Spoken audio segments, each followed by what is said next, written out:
года, Шайдуллина.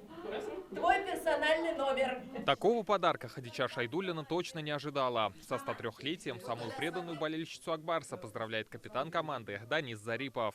Спасибо вам, что вы на протяжении всей жизни смотрели и поддерживали нашу команду. На этот год стали чемпионами. Спасибо, спасибо. Передам ребятам сейчас. Будем стараться. Свой день рождения она встречает за праздничным столом в окружении детей, внуков и правнуков. Многим из них Хадича Апа тоже привила любовь к хоккею.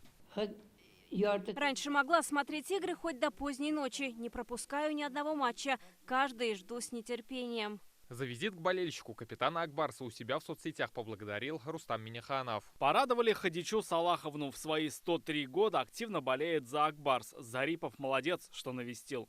Хадича Апа работала счетоводом и монтером на железной дороге. Воспитала 5 детей, 10 внуков и 15 правнуков. В советские годы она стала матерью-героиней. Это высшее звание. В молодости, уже и взрослая, я всегда приезжала к ней.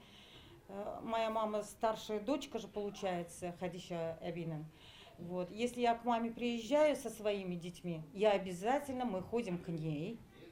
Она нас всегда приветливо встречает. Хадича Апа говорит, секрет долголетия прост. Любовь к жизни, людям и Акбарсу.